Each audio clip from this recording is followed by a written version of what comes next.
உள்ள வரணும். அடுத்து ரொம்ப முக்கியமான விஷயம் என்னன்னா முழுமையை பற்றிய விஷயம். முழுமைன்னா என்ன? முழுமை என்பது ஒட்டுமொத்த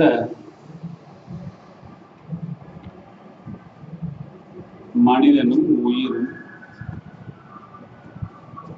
அந்த சாராம்சத்தை வெளிப்படுத்துவதற்காக எடுத்துக்கொண்ட வடிவம்.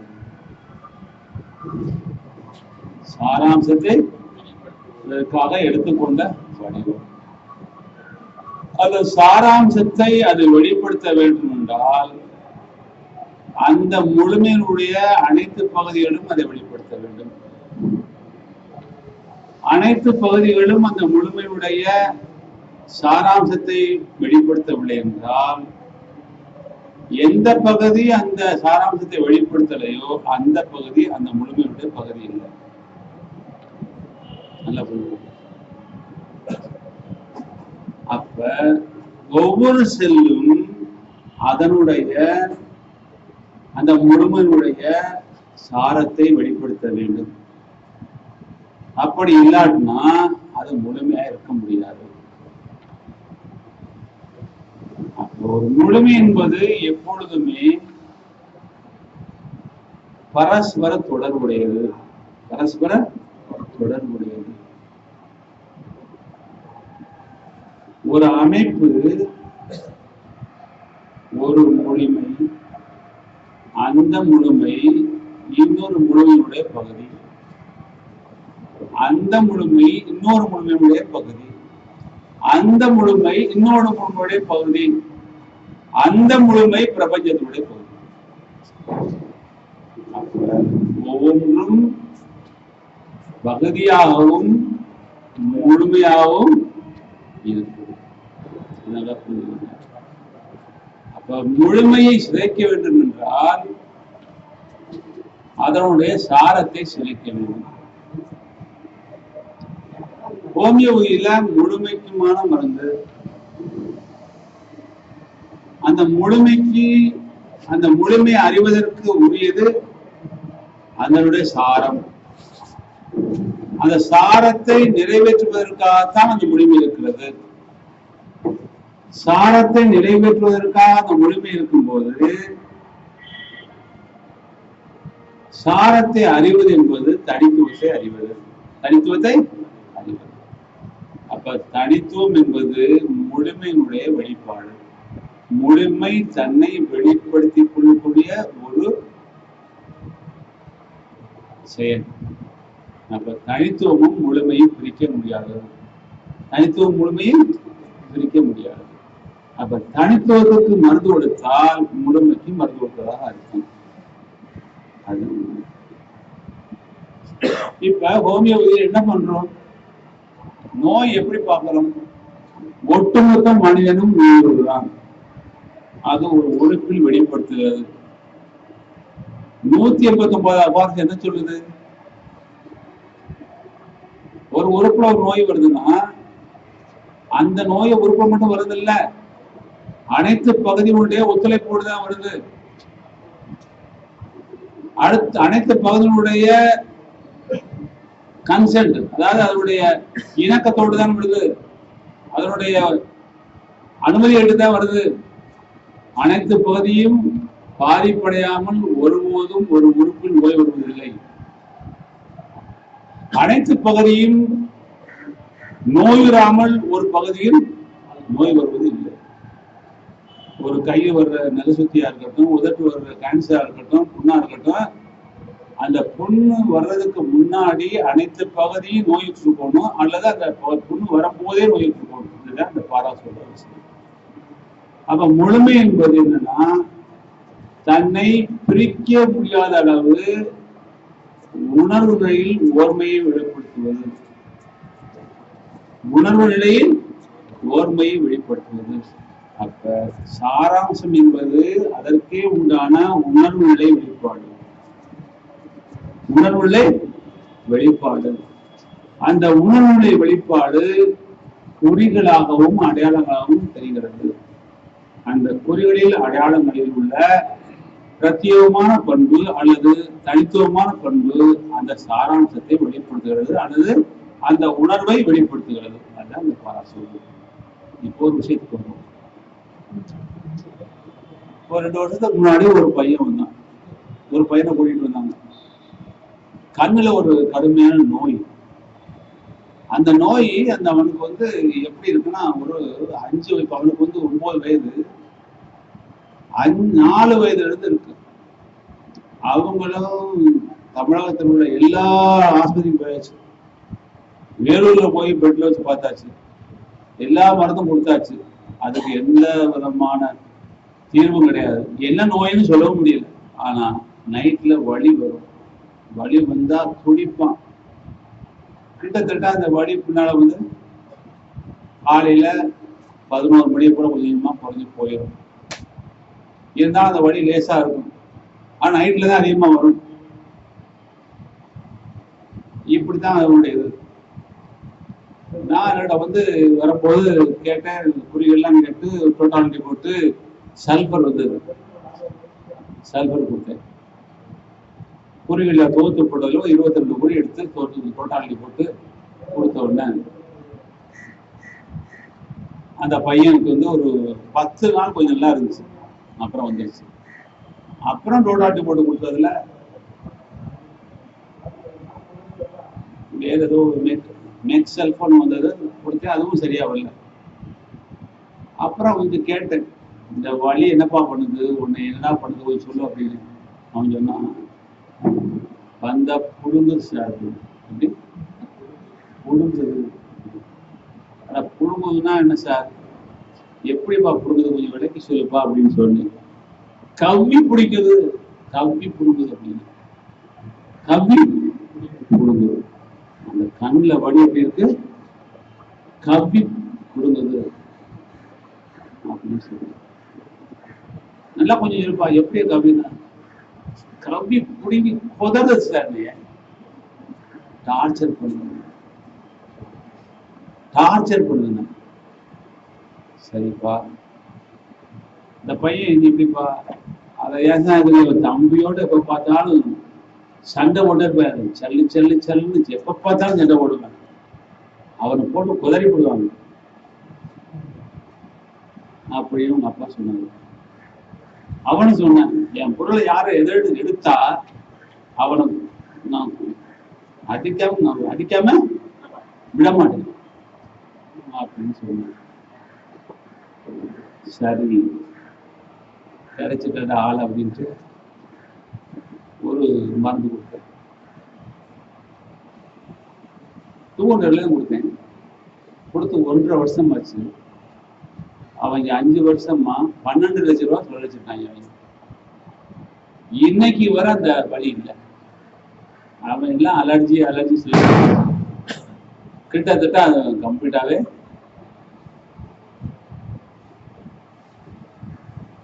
அந்த நோயில இருந்து விடுதலை ஆயிட்டேன். இப்போ கிளாஸ் போய் கொடுத்துட்டு 2 வருஷமா கொஞ்சம் பாய்ச்சிருக்கோம். 12 லட்சம் ரூபாய் 3000 செலவழிச்சு அப்படி சம்பாதிச்சு. அப்ப கண்ணுல குதர்னா அதுவும் உறுப்பு. அந்த வழி எப்படி குதறுது, டார்ச்சர் பண்ணுது. அடுத்து அவனுக்கு கேட்கிறோம், எப்படி அப்படின்னு, என் பொருளை யாராச்சும் எடுத்த தொட்டா அவனுக்கு குதறி முடியும், கடிச்சு அவனுக்கு 2 லோடு பார்த்த முடியும் அப்படின்னு சொல்றான். அப்பா அம்மா கேட்டா அவன் அப்படித்தான் சார் சல்லுன்னு கோபப்படுறான் சார், ரொம்ப மோசமா இருக்கு. முடிவுல அந்த குதறும் குணமும் அந்த பொருளை தொட்டா கடிக்கிற குணமும் யார்கிட்ட இருக்கும்? நாய்கிட்ட மட்டும்தான். நீ நாய் சாப்பிடும் போது நாய் என்ன வரும், அது கடிக்க வர்றதுக்கு முன்னாடியே ஒரு நாய் வந்தா இதை போட்டு போய் கடிக்கணும். நாய்க்குள்ள உணவு தான் நாய்க்கு தான் இந்த உலகத்துல மிருகங்கள்லயே கொஞ்சம் சமமான மிருகம். லைசின் தான் கொடுத்தேன் அவனுக்கு. லைசின் நான் கொடுத்தேன் அன்னைக்கு கூட ஏதோ ஒரு கொடுத்த பிறகு கம்ப்ளீட்டா ஆச்சரியம் பாருங்க. அப்ப முழுமையும் பகுதியும் ஒண்ணுதான் சொல்லுது. முழுமை பகுதியும் அந்த சென்சேஷன் தான் சொல்லுது. புரியவில்லை அப்படின்னு சொல்றா அந்த புண்ணு அவங்களுக்கு டார்ச்சர் பண்ணுது. அவங்களுக்கு டார்ச்சர் பண்ணுது. கார்பன் நீங்க வந்து லைசின் வரும். அப்ப முழுமையும் பகுதியும் ஒண்ணுதான் சொல்லுது. அப்ப பகுதி முழுமையை சொல்லாட்டினா அது பகுதி முழுமையுடைய பகுதி இல்லை. அந்த பகுதி சொன்னதை முழுமை சொல்லாட்டினா அந்த முழுமை அந்த பகுதியுடைய இல்லை. அதனால தெரிஞ்சு வச்சுப்பேன். இப்ப ரெண்டும் சொன்னதுனால லைசினை முடிச்சோன்னா சரியாயி போச்சு. அதே போல ஒரு பையன் வந்தான், ஒரு இப்ப +2 படிக்கிறான். அந்த பையன் 2 வருஷமா இருக்கும்போது பெட் வெட்டிங். இந்த பெட் வெட்டிங்னால எங்கேயுமே போறதில்லை. விருந்தாளிகளுக்குலாம் போறதில்லை. அந்த அளவு பெட் வெட்டிங் அவன் ரொம்ப சங்கடப்படுறான். அவன் சொன்னான் பெட் வெட்டிங் எப்போ வருதுன்னா படுத்து கொஞ்சம் தான் விட்டு பகலோட படுத்தாலும் போயிடுவான். அந்த அளவுக்கு பெட் வெட்டிங். அப்ப நான் அவனுக்கு சில குறிகள்லாம் போட்டு அவனுடைய கேரக்டர் எடுத்து செப்பியாவோ கொடுத்து அவனுக்கு பெருசா ரொம்ப ஆகல.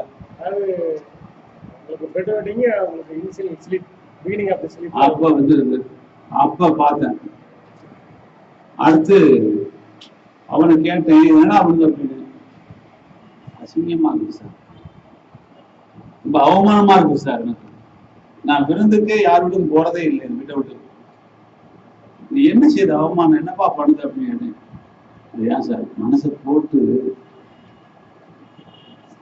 இருக்குது சார், இருக்குதான். அப்படியே மாறின பாருங்க அவன் முகத்துல. எனக்கு அருமையா இருந்துச்சு. அப்ப சென்சேஷனை பத்தி சொல்ல போயிருக்கு. இருக்குன்னு சொன்ன உடனே அப்படியே மாறிட. எப்படி இருக்கு? இருக்குது சார், இருக்குது, போட்டு இருக்குது, நீ போட்டு இருக்குது இருக்குது இருக்குதான். எப்படா இருக்குது?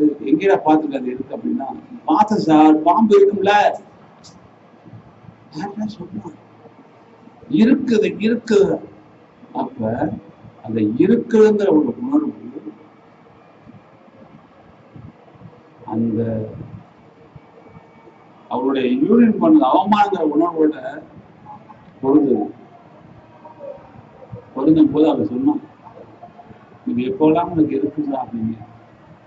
எனக்கு சும்மா யாராச்சும் என்னை குறை சொல்லிட்டா என்னால் தாங்க முடியாது. அப்படி எரி போயிடுது. அவனுக்கு கோவா கணிச்சுட்டான். ஒரு மருந்து வாங்கி என்னுடைய இருந்தது டோர்ல இருந்தது கொடுத்த பிறகு இன்னைக்கு வர அந்த பையன் பெட்ல போகல. ரொம்ப மகிழ்ச்சியா இருக்கான். நான் செப்பியா கொடுத்தேன் போகல, பழுசெட்டலா கொடுத்தேன் போகல, போயிடுச்சு வெற்றி அடையல. அப்ப இது எப்படி எல்லாம் முடிஞ்சு? அதான் 189 அபார்த்தத்துல இன்டிவிசிபிள் ஹோல் இன் சென்சேஷன். என்ன சொல்றாரு? Indivisible whole.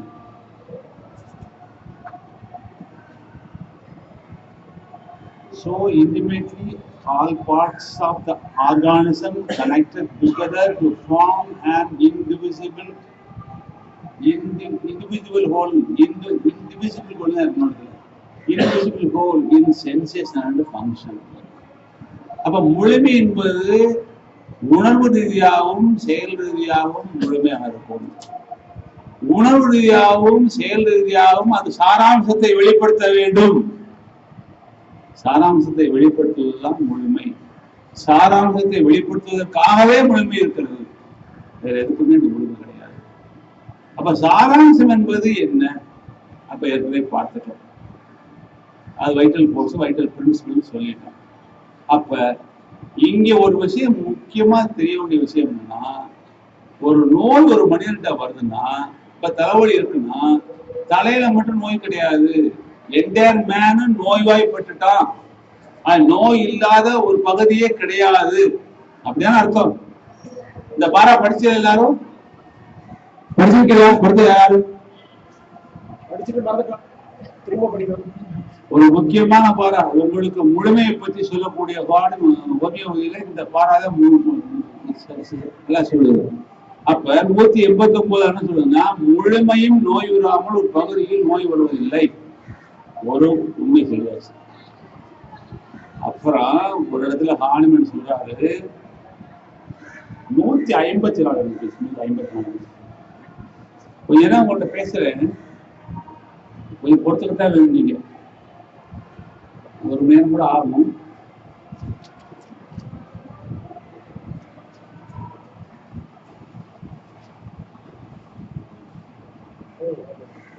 அப்ப 153 ரொம்ப சொல்றாரு,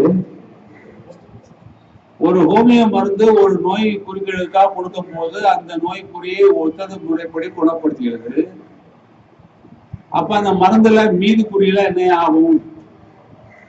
அது நோய் இல்லாத பகுதியில அது வேலை செய்யும், நோயை உண்டாக்கிடும். நோய் இல்லாத பகுதியில நோய் உண்டாக்கும். அவ்வாறு உண்டாகாம இருக்கணும்னா அது குறைந்த அளவில் இருக்கும் போது தன்னால போயிடுது அப்படின்னு சொல்லுவாங்க. அப்ப நோய் இல்லாத பகுதி எதுவும் இருக்கா? மீதி குறிகள் ஏன் நோய் இல்லாத பகுதியில நோய் உண்டாகலைன்னா அந்த குறிகள்ல அது நோயை ஏற்படுத்தும் அளவுக்கு அதிக அளவுல இல்ல, நுண்ணி அளவுல இருக்கிறதுனால தன்னால போயிடுதுன்னு சொல்றாரு. இங்க ஒரு முரண்பாடு வருது. என்ன முரண்பாடு? நோய் இல்லாத பகுதி இருக்குன்னு ஆரம்பி சொல்றாரு, அதை ஏத்துக்கிறார். அவரு சொன்னதே வாசகத்தை அவர் மீறாரு.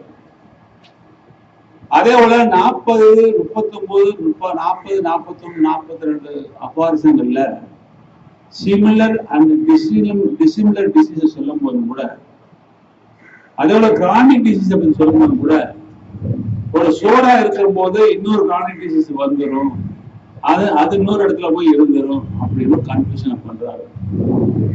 அப்ப 189வது பாரதத்துல ஒரு நோய் இல்லாத பகுதியே இல்லைன்னு சொல்லிட்டு ஒவ்வொரு இடத்துலயும் வெவ்வேறு நோய் இருக்கிறதா சொல்றது எப்படி சரியாகும்? அது ஒரு முரண்பாடா இருக்குது, தெளிவு இல்லாம இருக்குது. ஹானிமன் சொல்லியிருந்தா 2ல 1 மாத்திருப்பாரு, 2ல 1 மாத்தி எழுதுனா இதை மாத்திருப்பாங்க, அதை மாத்திருப்பாங்க. நிச்சயமா அதை மாற்ற முடியாது, அது கரெக்டா தத்துவார்த்தப்படி இருக்கிறது. எந்த ஒரு முழுமையை முழுமையாக பாதிப்படையாமல் ஒரு பகுதியில வெளிப்படுத்தாத இயற்கை விதி. எந்த முழுமையும் அது தன்னை முழுமையாக நோயாமல் அதை வெளிப்படுத்த முடியாது என்பது இயற்கை விதி. நீ எப்பவுமே பாருங்க, நீங்க ஒரு சிரிப்பு சிரிங்க அல்லது ஒரு கோவப்படுங்க அல்லது பயப்படுங்க, எந்த மேன் உணர்றதை நீங்க பார்க்கணும். அது முழுமையா நீங்க உணராம அதை சிரிக்க முடியாது, கோவப்பட முடியாது, அழுக முடியாது. அப்ப அதுதான் சரி. அப்ப மற்ற உறுப்புகள்ல நோய் வரும், நோய் இல்லாத பகுதியில அந்த நோய் போய் இருந்துக்கணும் என்று ஹானிமன் சொல்லுவது எனக்கு ஒரு ஆச்சரியமா இருக்குது. அது எனக்கு அது ஒரு காரணம் சொல்றாரு, அது எனக்கு சரியாக புரிஞ்சுக்க முடியல. ஏதாவது புரிஞ்சா நீ சொல்லுங்க, ஆப்ஷன் உங்கள்கிட்ட. அப்படி அது ஒன் சைடு டிசீஸ் இல்லைங்கிறது தான் அவர் சொல்றாரு. ஒன் சைடு டிசீஸ் பேருக்கு தான், no one side disease. Entire மேனும் அதெல்லாம் சொல்றாரு. 189, 171 இருந்து 200 வரை one side disease, local disease பத்தி பேசுறாரு. அந்த அதுலதான் 180 வாரம் வருது. 150 முழுமையை பத்தி பேசுறாரு.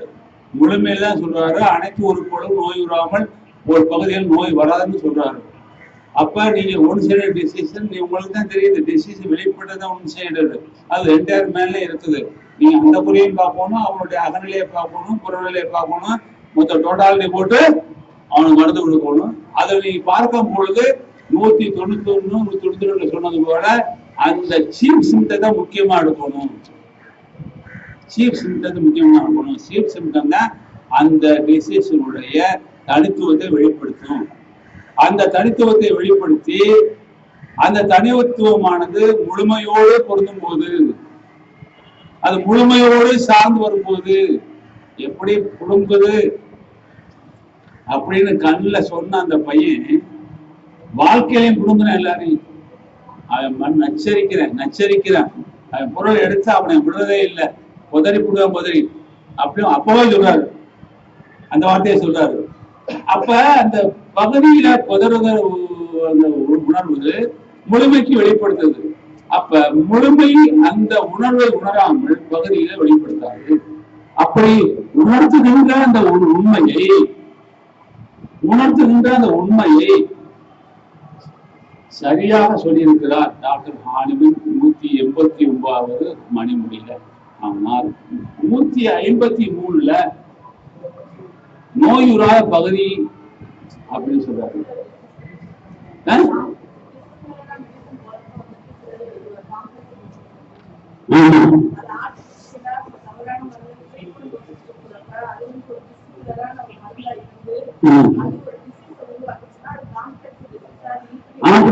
அப்படி எப்படி சொல்றாரு? அதாவது காரணம் என்னன்னா, அது ஒரு அதே டிசீஸ் இன்னொன்னு மாறலாம், அதுக்கு வெளியே இருக்கு சொல்றேன், இன்னொன்னு மாறலாம். ஆக முழுமையும் பகுதியும் பிரிக்க முடியாதபடி இருக்கிறது என்பதை தத்துவம் இயற்கை சொல்கிறது. இதை ஹானிமன் ரொம்ப தெளிவாகவே அவருடைய ஆராய்ச்சியில் சொல்லியிருக்காரு. அதே போல ரொம்ப அழகா சொல்றாங்க, இந்த ஆஸ்மா காரங்கள்ல பெரும்பகுதி நான் ஒரு 100 பேருக்காச்சும் முடிஞ்சிருக்கு கண்ணா பேசிருக்கா, 100 பேருமே செய்ய ஆச்சரியமா இருக்கு. என்ன சொல்லுவாங்க, வெயிட்டா இருக்குங்க நெஞ்சு, வெயிட்டா இருக்கு அப்படின்னு. வெயிட்டா இருக்கு என்ன, பாரமா இருக்கு அப்படின்னா, பாரமா இருக்குன்னா கள்ள தூக்கி வச்சாப்புல இருக்கு, மூச்சையை விட முடியல அந்த வெயிட்டை தூக்கி. நான் ரொம்ப தெளிவா சொல்லிட்டாங்கன்னா நேரடியா கொஸ்டின் பேர் எப்படி போனா, உங்க வாழ்க்கையில இதுக்கு முன்னாடி எப்ப வெயிட்டா இருந்திருக்கீங்க, உன் மனசு எப்ப வெயிட்டா இருந்திருக்கு சொல்லுங்க. இப்ப அவர் சொல்லுவாங்க, ரொம்ப தெளிவா சொல்லுவாங்க, இது 10 வருஷத்துக்கு முன்னாடி எங்க அப்பா எனக்கு தரோடைய சொத்தை தராம ஏமாத்திட்டாரு, எனக்கு அவரோட பேசவும் முடியல, அவரோட சதவளவும் முடியல, மனசு அப்படி பாரமா தான் வீட்டுக்கு வந்து, பாரமா தான் வீட்டுக்கு வந்து அப்படியே மனசு இன்னும் அந்த எண்ணத்தை விட்டு எனக்கு போக மாட்டேங்குது.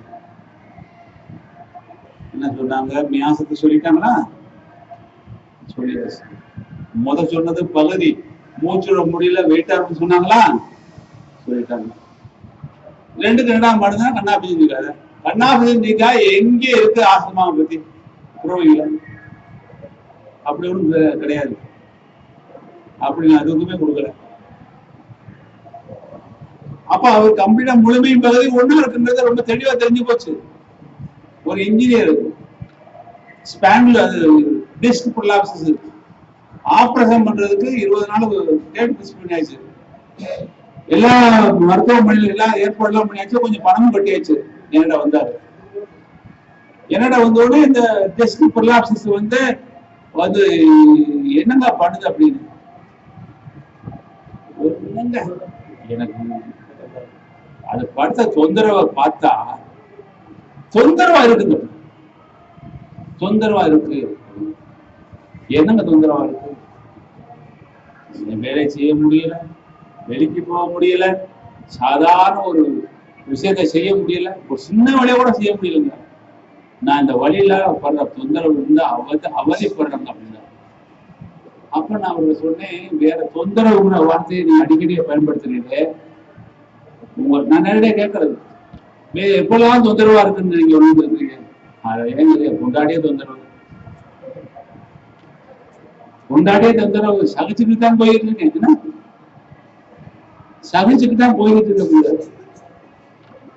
அதே ஆபீஸ் போனா என்ன பண்ணாங்க, அந்த அவர் ஹீரோ கொண்டா அதுல கோண்டா ஆக்டிவா கொண்டா அந்த இதுல ஒரு இன்ஜினியர் இருக்காரு.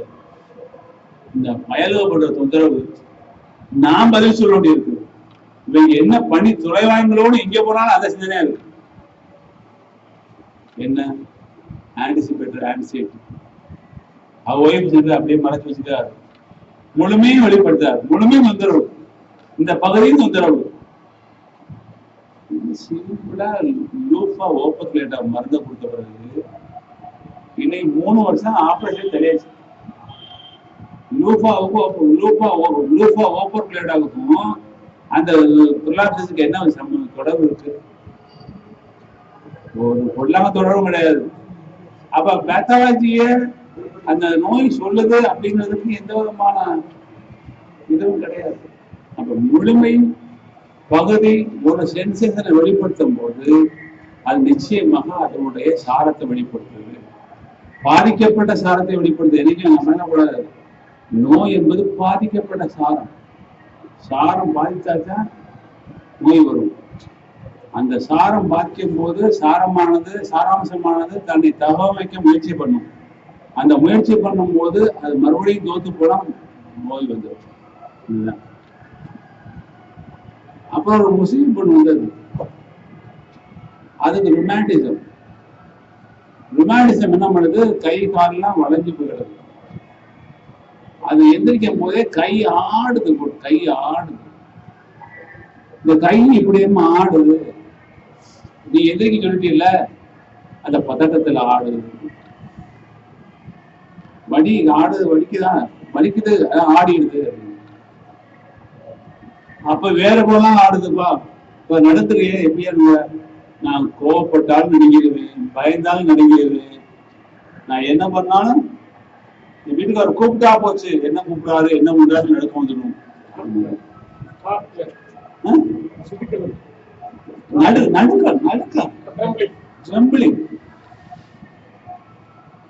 ஒண்ணுமே செய்யல.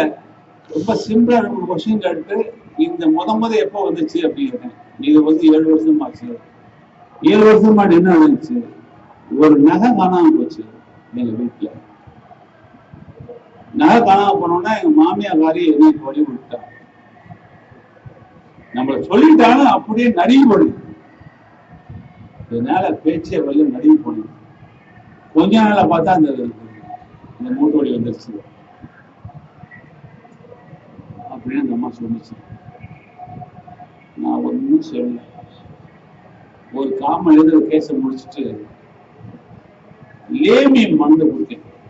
என்ன லேமியம் கேள்விப்பட்டிருக்கிறேன்? லேமியம் மருந்து. லேமியம் கொடுத்தவர்கள் இன்னைக்கு கிட்டத்தட்ட 90% ரொமாட்டிசம் நம்மளுக்கு சரியாயிடுச்சு. ரொம்ப அற்புதமா சமயங்கள சென்சேஷன்ல ஒர்க் பண்ணுது. சரியா எடுத்து கொடுத்தோம்னா அது ஏன் ஒர்க் பண்ணுதுன்னா, சென்சேஷன் என்பது ஒவ்வொரு பொருளுக்கும் உள்ள தனித்துவமான ஒரு உணர்வு. அது சாராம்சத்தை வெளிப்படுத்துகிறது. ஒவ்வொரு பொருளும் உணர்வு ரீதியாகவும் செயல் ரீதியாகவும் வெவ்வேறாக இருக்கிறது. அது தனித்துவமாக இருக்கிறது என்பதுதான் உண்மை. அதைத்தான் 189 சொல்லுது. Individual whole sensation and function ரொம்ப தெளிவாக சொல்லிட்டாங்க. இதெல்லாம் புரிஞ்சுக்கணும். இது என்ன ப்ராப்ளம்னா, நோய் என்பது ஒட்டுமொத்த மனிதனையும் பாதித்திருக்கும் பொழுது நோயற்ற பகுதிகள் என்று சொல்வது எவ்வாறு பொருந்தும்? அதே போல சிமிலர் டிசீஸும் அலோவல் மருந்து கொடுத்ததாக வரணும், காம்ப்ளிகேட்டட் டிசீஸ் சொல்றதும் எனக்கு கொஞ்சம் அதை உங்களுக்கு சரியா சொல்லப்படணும் அப்படின்னு நினைக்கிறேன். அது உண்மை இருக்கு, ஏதோ உண்மை இருக்கா சொல்றது ஒரு வித்தியாசம் இருக்கு அப்படின்னு நினைக்கிறேன். ஆகவே நோயை பற்றி ஆணிகள் சொன்ன விஷயங்களும் எனக்கு நெருடலா இருக்கு. அப்புறம் பொதுவாக முழுமைக்கும் பகுதிக்கும் உள்ள தொடர்பு.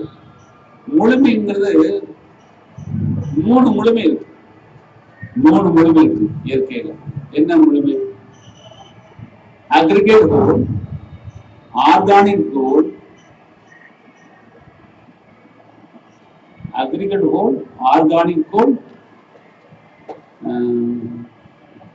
உயிரியல் முழுமை, organiser whole, aggregate whole, organic whole சொல்லுவாங்க இயற்கையில. அக்ரிகேட் ஹோல்ல என்ன? சர்டிபிகேட் போட்டுனா கல்லு மண்ணு செங்கல் சுண்ணாம்பு எல்லாத்தையும் ஒன்னா குடிச்சு வைக்கிறது. எந்த ஒன்றுடையும் எந்த ஒன்றுகள் ஒட்டாது. ஒரு குவியல் அது வந்து அக்ரிகேட் வரும். ஆர்கானிக் பொருள் என்பது சொல்லும்போது நம்ம உடம்பு அதெல்லாம் கிடையாது. உடம்புல எல்லாரும் தொடர்பு இருக்கு. எனக்கு பிரிக்க முடியாது. நீங்க வாட்டர்ல என்ன இருக்கு? ஆக்சிஜன் ஹைட்ரஜன் இருக்கு. ஆக்சிஜனை ஹைட்ரஜன் பிரிச்சிடலாமா? பிரிச்சிடலாம். அப்ப ஆர்கனைசர் போல இருக்குன்னா ஆர்கனைசர் போல. அப்ப ஒழுங்குமுறைப்படி 2 H2 ஒரு ஆக்சிஜன் சேர்ந்து வாட்டர்னு ஒரு ஆர்கனைசா சேரப்பட்டிருக்கு. அது வாட்டர் ஆயிருக்கு. அதை பிரிச்சிடலாம் தனித்தனியா. அப்படி பிரிக்கக்கூடியது வந்து ஆர்கனைசர் பொருள். நம்மளாம் ஆர்கானிக் பொருள். இதை ஒன்றுதையுமே பிரிக்க முடியாது. முழுமையை சிதைக்காம பகுதியை பிரிக்க முடியாது. முழுமையை சிதைக்காம பகுதியை பிரிக்க முடியும். பகுதி கெட்டு போனா முழுமை கெட்டு போகணும். முழுமை கெட்டு போனா பகுதி கெட்டு போகணும். இதுதான் உண்மை. இது ஹோமியோபதி சரியாக கழித்திருக்கிறது. தத்துவார்த்த ரீதியாக இயற்கை விதிப்படி சரியாகவே ஹோமியோபதி கழித்திருக்கிறது. இதைத்தான் இந்த 2 கேஸும் கூட சொல்லிச்சு. அடுத்து நம்ம வந்து முக்கியமா பார்க்க போறோம்னா, இப்ப முழுமை பத்தி பேசிட்டோம். அடுத்து முக்கியமானது அளவு மாற்றம் பண்பு மாற்றங்கிற ஒரு விதி. இந்த அளவு மாற்றம் பண்பு மாற்றங்கிற விதி தான் உலகத்திலே முதன்மையான விதின்னு தோணுது. அந்த விதி இல்லாட்டினா நாம் எதையுமே புரிந்து கொள்ள முடியாது. இப்ப ஒரு பொருள் இருக்குன்னா அந்த பொருளை அதுவா எப்படி நம்ம சொல்றோம்? அந்த பொருள் அதுன்னு எப்படி சொல்றோம்? அதுல பண்பின் மூலம் தான் சொல்றோம். பண்பு இல்லாட்டா அந்த பொருளை சொல்ல முடியாது. அப்ப அளவை பண்பை நீங்க பிரிக்க முடியாது. அப்ப ஒரு பண்பு அழிந்து போனால் அந்த பொருள் அழிஞ்சு போகும். அப்ப பொருளும் பண்பும் பிரிக்க முடியாதபடி இணைந்திருக்கிறது. இது ஒரு விதி. அளவு மாற்றமும் பண்பு மாற்றமும் இணைந்தே நடக்கிறது. இது ஒரு விதி. அளவு மாறும் போது பண்பு மாறும், பண்பு மாறும் போது அளவு மாறும்ன்றது விதி. இப்ப நோய்ங்கிறது என்ன? அளவு மாற்றம். உங்க உடம்புல ஒரு அளவு மாற்றம், பெத்தலாஜிக்கல் சேஞ்ச் அப்படியே வச்சுக்கலாம். அப்ப அளவு மாற்றம் வரும்போது என்ன நிகழ்ந்திருக்கும்? பண்பு மாறி இருக்கும். அதான் உண்மை. அப்ப பண்பு மாற்ற என்ன மாறணும்? அளவு மாறணும். அப்ப இப்போ ஒரு நோய் வந்திருக்கு, கை வளைஞ்சு போயிருக்கு, கால் ருமேட்டிசம்ல அளவெல்லாம் மாறி போயிருக்கு. இந்த அளவு மாற்றம் வரணும்னா இதுக்கு முன்னாடி என்ன வந்திருக்கணும்? பண்பு மாறி இருக்கணும். பண்பு மாறாம இந்த அளவு மாறி இருக்காது. அப்ப இந்த அளவை அழிக்கணும்னா எதை அழிக்கணும்? இது ஏற்படுத்தின பண்பை அழிக்கணும். அப்படியா? ஒத்துக்கிறீங்களா? சரி, இப்ப அதுக்கு வந்துடும். இப்ப ஹோமியோபதி என்ன பண்றோம்? இப்ப நோய் என்பது மாறுபட்ட ஸ்டேட், உடல்வாகு, மாறுபட்ட உடல்வாகு. அதுதான் இந்த உடல்வாகு வரணும்னா இதற்கு ஒரு பண்பு முன்னாடி வந்துருக்கணும். ஆனா பண்பும் இல்லாம ஒரு அளவு மாறவே மாறாது. பண்பும் அளவும் பிரிக்க முடியாதபடி இணைந்து இருக்கு. நீங்க பண்பை நீங்க சரியா கணிச்சிட்டீங்கன்னா இந்த பொருளை தெரிஞ்சிடலாம். அதே போல பொருள் நல்லா தெரிஞ்சுக்கணும்னா பண்பை நீங்க தெரிஞ்சுதான் ஆகும். மாற்றுக்கட்டே கிடையாது. ஒரு அம்மாவுக்கு சைனசைட்டிஸ், கடுமையான மூக்கு 2 மணி ஆபரேஷன் பண்ணியாச்சு. அதனால அவங்களால ஒண்ணுமே செய்ய முடியல. அந்த அம்மா சொல்றாங்க, கல்யாணம் பண்ண பிறகு முத மாமியா வீட்டுக்கு வந்திருக்காங்க, கணவன் வீட்டுக்கு வந்திருக்காங்க. அந்த மாமியா அன்னைக்கு போட்ட சத்தத்துல அந்த அம்மாவுக்கு எப்ப பார்த்தாலும் பயம். என்ன பயம் அப்படின்னா, என் மாமியா எப்ப கொடுத்தாலும் நம்ம திட்ட போகுது, மாமியா எப்ப கொடுத்தாலும் திட்ட போகிற பயம், திட்டிருக்கிற பயம். இந்த பயம் நெடுங்கலம் பல வருஷமா இருந்துட்டே வருது. ஆமா, ஏமா திட்டுறது அதுதான் எனக்கு தெரியல. நான் ஒரு தப்பு பண்ண மாட்டேன் திட்டும். அவ திட்டி விடுமே பயப்படுவேன். நான் தப்பே பண்ண மாட்டேன் திட்டும். அப்ப கூப்பிட போதெல்லாம் பயம் வரும் அப்படின்னு சொல்லிச்சு. இப்ப இது ஒரு குவாலிட்டி, அந்த பயம் ஒரு குவாலிட்டி. இது ஏன் அப்படி பயப்படணும் அது எனக்கு தெரியாது. அது நினைச்சாலே ரொம்ப கவலையா இருக்கு. அப்ப அது சொல்லுது, அதுக்கு என்ன ஒரு சப்படுறாங்க, அதுக்கே தெரியாம துன்பப்படுது, காரணமே இல்லாம துன்பப்படுது, சப்படுறாங்க.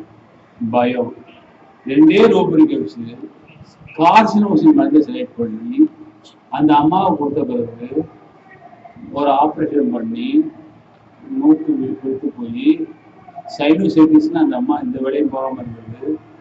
4 வருஷமா எந்த விதமான நோய் இல்லாம ஆப்ரேஷன் இல்லாம ரொம்ப தெளிவா இருக்குது. அப்ப சைனோசைட்டிஸ் சொல்லக்கூடிய அந்த பாலிப்ஸ் வளர்ந்து அந்த தலைவலி வந்து இந்த அளவு மாற்றம் ஏற்படணும்னா என்ன பண்பு மாற்றம் வந்தது?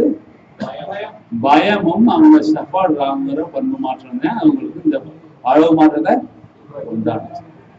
அப்ப நோய் என்பது அளவு மாற்றம்னா இந்த அளவு மாற்றத்தை ஏற்படுத்திய பண்பு என்ன பார்க்கறது. நம்ம புரியல என்னதான் போகணும், இந்த அளவை ஏற்படுத்திய பண்பு. அதான் புத்தர் சொல்லுவாரு, ஒரு விஷயத்தை சொல்றாரு, ஃபாஸ்ட் மைண்ட் வருது. என்ன fast mind? Now the body is nothing but the projection of the fast mind. இந்த பாடி ஃபாஸ்ட் மைண்டோட ப்ரொஜெக்ஷன். அப்ப இந்த பாடியோட மாற்றம் வந்து எதோட ப்ரொஜெக்ஷன்? Fast மைண்டோட projection. அப்ப இந்த பாடி இன்னொரு மைண்ட உற்பத்தி பண்ணும். இந்த பாடி என்ன பண்ணும்? இன்னொரு மைண்ட உற்பத்தி பண்ணும். என்ன? இந்த பாடிக்குள்ள குவாலிட்டி, இந்த பாடிக்குள்ள குவாலிட்டி.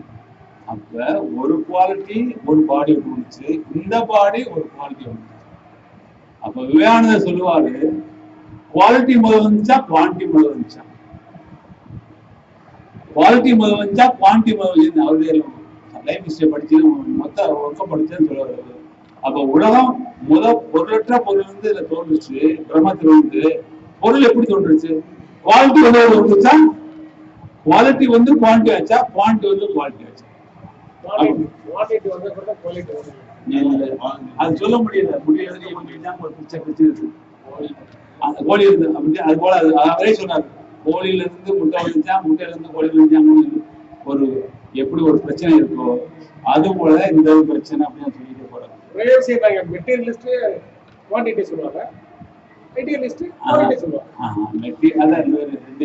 வேற ஒரே ஆள் அதை பத்தி நம்ம பேச போறோம். அப்ப இருந்து அவங்க சொன்னாங்க குவாலிட்டி வந்துச்சா அப்படி பிரச்சனை வந்துச்சு. அப்ப ஒரு நீங்க நோய் என்பதை மோரார்லெஸ் கார்போரியல் டிசீஸ் அல்லது corporeal and mind disease, psychosomatic disease சொன்னா நோயை சொல்லுவாங்க. அப்படின்னு சொன்னோம்னா இது ஒரு வடிவ மாற்றம். இந்த வடிவ மாற்றத்துக்கு ஒரு குவாலிட்டி இருந்துக்கணும் அப்படிங்கிறத இயற்கை விதி சொல்லுது. அப்ப இயற்கை விதி குவாலிட்டியும் பிரிக்க முடியாதுன்னு சொல்லுது. அப்ப குவாலிட்டி அழிக்கணும்னா குவாலிட்டியை அழிக்கணும்னு சொல்லுது. அப்ப குவாலிட்டி அழிச்சாச்சுன்னா குவாலிட்டி அழிஞ்சு போகுது. அதனால அப்ப இதை உற்பத்தி பண்ண மைண்ட் என்னன்னு பார்த்தோம்னா, குவாலிட்டியில பெரும்பகுதி தனித்துவம். குவாலிட்டி என்பது மைண்ட் மட்டும் கிடையாது, நல்லா புரிஞ்சுக்கோங்க. மைண்ட் மட்டும் கிடையாது, எல்லா பண்பு, பிசிக்கல், கெமிக்கல், பௌதிக, ரசாயன, மனம் எல்லாம் சேர்ந்ததுதான் குவாலிட்டி பொருளுடைய பண்பு. அதுல எது இருந்தாலும் ஒரு தனித்துவமாக்கலாம். அப்ப மனம் முக்கியமானது, அது முழுமை தெளிவாக சொல்லுவது. 212வது அபார்ட்மெண்ட் சொல்றாரு, altered state of mind and disposition, the main feature of all disease. என்ன சொல்றாரு? main feature of all disease சொல்றாங்க. பாருங்க, main feature of all disease. அப்ப டிசீஸ் மெயின் ஃபீச்சரை விட்டு நீ யாருக்கு மருந்து கொடுக்க முடியாது? கொடுக்கவே முடியாது. அதனால 2013 என்ன சொல்றாரு, நீங்க ஒரு ஒரு அக்யூட் டிசீஸா இருந்தாலும் கிரானிக் டிசீஸா இருந்தாலும் மற்ற குறிகளோடு மனநிலையில் ஏற்பட்ட மாற்றத்தையும் சுபாவத்தில் ஏற்பட்ட மாற்றத்தையும் குறிக்கக்கூடிய குறிகளை சேர்த்து கொண்டு நீங்கள் மருந்து தேர்வு பண்ணும்போது மட்டுமே அது ஹோமியோபதி முறைப்படி நோயை குணப்படுத்தும். அது ஹோமியோபதிக்கை இட் இஸ் கன்ஃபார்மபிளி வித் நேச்சர் பாருங்க, கன்ஃபார்மபிளி வித் நேச்சர், இயற்கையோடு எந்த வகையில் நோயை குணப்படுத்தும். அது ஹோமியோபதி முறைப்படி குணப்படுத்தும்னு ரொம்ப தெளிவா சொல்றாங்க. அப்ப நீங்க ஒரு நல்ல இந்த என்ன என்ன தெரிஞ்சுக்கிட்டீங்க, குவாலிட்டி குவான்டிட்டிங்கிற ஒரு ஸ்டடிய தெளிவா நீங்க தெரிஞ்சுக்கிட்டீங்கன்னா நீங்க அந்த நோயை குணப்படுத்துவதில் எதை தேர்ந்தெடுப்பது என்பது உங்களுக்கு சிக்கல் வராது. மனக்குறிகளை முக்கியமா எடுக்கணும்னு சொல்றது அதுக்காக தான். வாழ்க்கையுடைய முக்கிய பங்கே மனக்குறிக்கு தான் உண்டு. அது எந்த விதமானதும் கிடையாது. ஒரு பொண்ணு வருது ருமேட்டிக் ஆர்த்தரைட்டிஸ், அண்ணன் தம்பி 3 பேர் இருக்காங்க, எங்கேயோ ஆனமலை இருந்து வருது, இங்க டாக்ஸியை நிப்பாட்டி போட்டு இங்க கிளினிக்ல உள்ள தூக்கிட்டு வர்றாங்க. தூக்கிட்டு வந்து பெஞ்சில் உட்கார வைக்கிறாங்க. உட்கார்ந்த வச்ச உடனே நான் கேஸ் பார்த்துட்டே இருக்கேன். மற்ற கேஸ்லாம் இருந்துச்சு, வருஷம் பார்த்துட்டு எதுக்கோ வெளியே போனேன். சார் அப்படின்னு, என்னம்மா அப்படின்னு, இங்க வாங்க சார், ஏம்மா நீ கூப்பிடுற என்ன அப்படின்னு, பக்கத்துல வாங்க சார், ஒத்து பாருங்க சார், ஒத்து பார்த்தேன். என்னமா நேதாங்க நல்லா பாருங்க சார், நல்லா பார்த்தேன். துவரம்பர் பரவுல ஒரு ப்ரௌன் கலர் இருந்துச்சு, துவரம்பர் பரவுல ப்ரௌன் கலர், ஒரு ப்ரௌன் ஒரு டிஸ்கலரேஷன் இதுதானே இருந்துச்சு. ஆமா சின்ன துவரம்பர், இது ராசாக பெரிய ப்ராப்ளம் இருந்துச்சு. 3 வருஷத்துக்கு முன்னாடியே எனக்கு வந்துருச்சு சார். வந்த அன்னைக்கு நான் பயந்ததுதான், இனி நம்மளை எல்லாரும் ஓரம் கட்டிடுவாங்க, நம்மளை ஒதுக்கிடுவாங்க, நம்மளை இகழ்ச்சியா பார்த்துருவாங்க எல்லாரும், இனிமே நம்ம வாழ்றதுல பிரயோசனமே கிடையாது. இதுதான் அதுக்கு வந்தது முதல். இந்த குவாலிட்டி அதுகிட்ட வந்த பிறகு அது இப்ப ஒதுக்கிடுவாங்க, ஓரம் கட்டிடுவாங்க போது என்ன அது மீனிங் என்ன ஆகுது, அது நடக்க முடியாது, இயங்க முடியாதுங்கிற நிலைக்கு அது வந்துருச்சு. நம்மளால வெளியே போறதே வீட்டை விட்டு, அது வீட்டுக்குள்ளேயே வந்துடுமா. அப்ப இயங்க முடியாது வரும்போது அது கம்ப்ளீட் ருமாட்டிசம் வந்துருச்சு, டோட்டல். அப்படியே கை காலம் அது விளக்கவே முடியல. எனக்கு ஷாக் ஆயிட்டேன். அட பாய் மகளை, இப்படி கால் நடக்க முடியாம தகரா போதான்னு வந்து தூக்கிட்டு வர்றாங்க, அதை பத்தி கவலையே கூடாது. அந்த துவரம்பருப்பு போல உள்ள பத்தி ரொம்ப கவலைப்படுது. எனக்கு ஆச்சரியம் போச்சு, என்னடா அப்படி. எனக்கு இது நடந்தது 96. ஒண்ணு இல்ல, அப்பா மருந்த திருப்பிதம்மா எனக்கு திருப்தி அப்படின்ட்டு நான் வந்துட்டேன். வந்த பிறகு மருந்தை தேர்வு பண்ணி வச்சுக்கிட்டேன் மாஸ்க்ல. அப்புறம் அது டேர்ன் வந்துச்சு, மருந்தை போட்டேன். நான் மருந்தை போட்டு விட்டேன், சாரி மருந்தை போட்டு விட்டு மருந்தை போட்டு விட்டு நான் மற்ற மாதிரி இருந்தேன், அது டேர்ன் வந்துச்சு. அப்புறம் கேஸ் எடுத்து அதை முறைப்படி எழுதி போட்டேன். 50 நபர் தான் வந்துச்சு. அது என்கிட்ட வரும்போது தூக்கிட்டு வந்தாங்க, போகும்போது நடந்து போய் வெளியே வந்துச்சு, நடந்து போய் வெளியே வந்துச்சு. அது ஷாக் ஆயிடுச்சு, எனக்கு ஷாக் ஆயிடுச்சு. அட பாய் மக்களா, அது என்ன அது ஹோமியோபதி இவ்வாறான மிக மோசமா இருக்கு அப்படின்னு. அப்ப அந்த மைண்ட் தான் இருக்கு. முத அந்த குவாலிட்டி சேஞ்ச் ஆனவுன்னு அது வெளியே போக முடியாது, நடக்க முடியாது, தலகாட்ட முடியாது. வெளியே என்னை எகிழ்ச்சியா பேசுவாங்க, என்னை ஒதுக்கிட்டாங்கும் போது அது முடங்கி போயிடுச்சு மனநிலையில. அந்த மனநிலை இருக்கு ஒரு ஃபார்ம் உருவாக்குச்சு, ஒரு குவாலிட்டியை உருவாக்கிடுச்சு, அது ருமாட்டிசம். அதை மருந்து கொடுத்தா கொஞ்ச நாளே சரியாச்சுன்னா 2 நாளாக வந்துச்சு. ஒன்னும் கொடுத்தா நான் கேஸ் கம்ப்ளீட்டா போச்சுங்க. அதுக்கு பிறகு அது 27 வயதுல கல்யாணமாக இருந்துச்சு, கல்யாணமா வேணாம இருந்துச்சு. அதுக்கு பிறகு கல்யாணம் ஆகி 27 இப்ப நல்லா இருக்கு. 2 மாதத்துக்கு மேல 2 பேஷண்ட் வந்தாங்க. அது வேற சொல்லி அவங்க அவங்க தான் அனுப்புனாங்க, எங்க டாக்டரை போங்க, அவர் எந்த கையும் குணப்படுத்துவாரு, என்னையே குணப்படுத்தினாரு, என் வாழ்க்கையை ஒரு உதவி தந்தார் எனக்கு. அப்ப இதுக்கு பூராவுக்கு அதுக்கு இந்த முன்னாடி இதுக்கு என்ன சம்பந்தம் இருக்கு? பூராதான் மருந்து விட்டது. டெலூஷன் டெஸ்பைஸ்டு, டெலூஷன் நெக்லெக்டட், 2 மருந்து ரூபினிக் எடுத்துக்கிட்டதே பூரா கொடுத்த பிறகு அப்படி குணமாயிடுச்சு. சுத்தமா குணமாயிடுச்சு. அது ஒரு ரிமாண்ட். அது வந்து ஒரு லெப்ரசி மருந்து, அதோட பெத்தலாஜிக்கலா அது லெப்ரசி வந்துருச்சுன்னு நினைக்கிறது எனக்கு. ஆனா குணப்படுத்துறது ரிமாண்டிசம். அப்ப எந்த அளவுக்கு பாருங்க அந்த குவாலிட்டி இந்த குவான்டிட்டியில சேர்ந்து கொண்டாடுது. ஆரோக்கிய மெத்தோடு வந்து ஒரு சாதாரணமான வந்து எளிமையா நிராகரிக்க முடியாது. ஒரு வருஷம் ஒரு அம்மா வந்தது. அந்த அம்மா வந்து என்ன பண்ணுச்சு, அந்த அம்மா ஒரு எக்ஸிமா இருந்தது கண்டகால்ல, முழங்கால்ல. வந்தவன இருந்துச்சு டபார்னு அவருடைய சேவைய கம்ப்ளீட்டா பாதி தொடக்கி மேல காமிச்சு, பாருங்க சார், இதுதான் சார் நீ போட்டு கஷ்டப்படுத்திக்கிட்டு இருக்கு, இது என்னை போட்டு தொந்தரவு பண்ணிக்கிட்டே இருக்கு சார், கஷ்டப்படுத்துது சார், இடைவிடாத என்னை கஷ்டப்படுத்துது. ஒண்ணுமே செய்யல. அயாசியாமஸ் எடுத்து ஒரு டோஸ் தான் போட்டு விட்டேன். போட்டு விட்டதுல இருந்து அந்த எக்ஸிமா மலையாச்சு. ஒரு 2-3 வருஷம் வந்துச்சு. நானே காசு வாங்கி அடுத்து போனேன். அப்புறம் 50 ரூபாய்தான் வெறும் பெருசு காசு வாங்கினேன். 50 ரூபா வாரம் வரும் பிளாஸ்மா கொடுத்துருவேன். அம்மா இருக்கேன் சார், போன மாதம் இந்த மருந்து வாங்க விட்டேன்னா எனக்கு ஒரு மனசு ஒரு மாதிரியா வந்துட்டேன் அப்படின்னு. சரிம்மா சரி, ஒரு பவர்ஃபுல் மருந்து தர்றேன், இந்த மருந்து சாப்பிட்டீங்கன்னா இனிமே உனக்கு எந்த பிரச்சனையும் வராது, போடுறேன் பாரு அப்படின்னு போட்டேன். அது வந்து வந்தது. ஏன் அவங்க தூக்கி காட்டல, அரைச்சிட்டாங்க. நான் கேஸ் எடுப்பேன், வாங்கன்னு கேஸ் எடுப்பேன். அப்ப என்ன சொல்றேன், அந்த எக்ஸிமா ஒரு குவாலிட்டியை வெளிப்படுத்துது. அப்ப ஒரு குவாலிட்டி வந்து வர்றதுக்கு ஒரு குவாலிட்டி தேவை, வந்தவரும் அந்த குவாலிட்டி ஒரு குவாலிட்டியை வெளிப்படுத்தும். அதனால ஒரு குவாலிட்டி எடுத்து அதுக்கு மருந்து கொடுத்தாலும் பின்னாடி வர குவாலிட்டி எடுத்து மருந்து கொடுத்தாலும் இப்ப 2ஐயும் கம்பேர் பண்ணி கொடுக்கலாம், இன்னும் ஒரு கட்டியா இருக்க. அதனால குவாலிட்டி குவான்டிட்டி சரியா புரிஞ்சுக்கிட்டீங்கன்னா இயற்கை விதியில நீங்க சரியாவே மருந்து தேர்வு பண்ணலாம். அதுன்னு சொல்றேன். இப்ப ஒரு விஷயத்தை நல்லா புரிஞ்சுக்கணும்.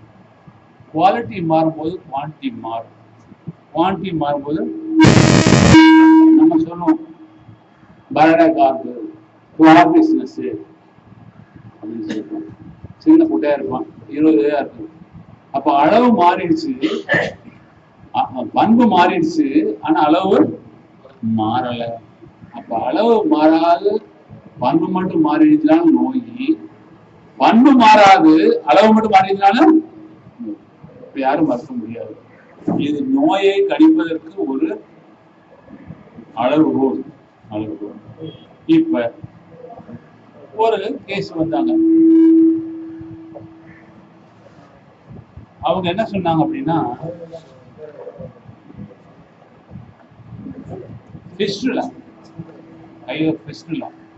இந்த ஃபிஸ்டுலா வந்து கிட்டத்தட்ட 12 வருஷம் அவங்க இருக்கு.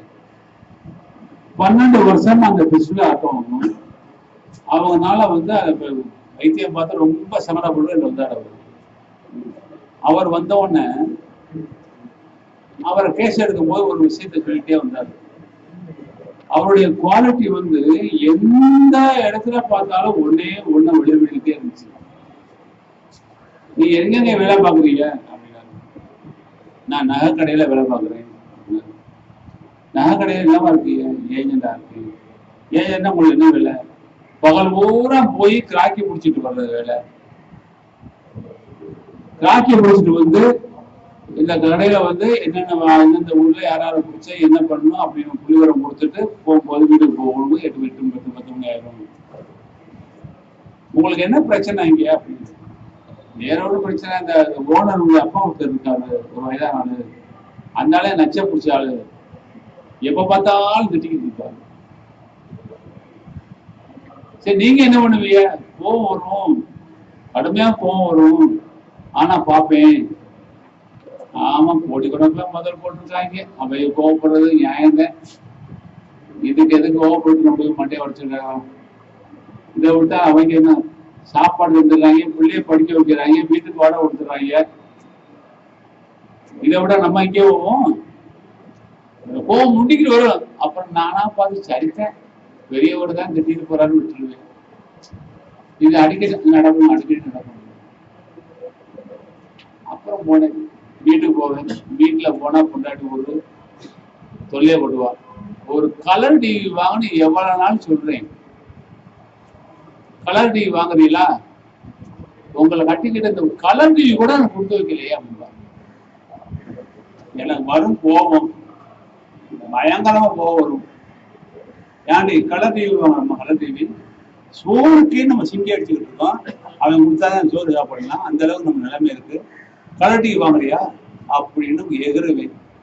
கொஞ்ச நேரத்துல பார்ப்பேன், சுத்தி உள்ள வீடு எல்லாம் கலர் டிவி வச்சிருக்காங்க. அவர் பொம்பளை, அவருக்கு ஆசை வர்றது இயற்கானே, எதுக்காக போய் நம்ம அவரோட போச்சுக்கிட்டோம்? நமக்கு இல்லை, காசு இல்லை, அதனால நம்ம தப்பு அப்படின்னு நாங்க போத்து விட்டுருந்தோம். அப்புறம் ஒரு முறை வந்து என்ன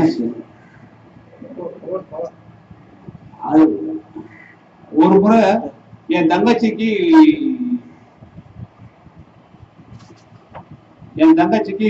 தங்கச்சி மக பிரிவிட ஆயிடுச்சு. நான் ஒரு தட்டு மட்டும் செஞ்சுக்கிட்டு ஒரு விஜயம் எடுத்துட்டு போனேன். அது கடுமையா திட்ட ஆரம்பிச்சிருச்சு. அதாவது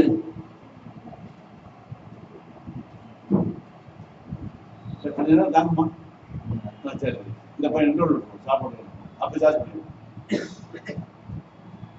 நான் சாப்பிட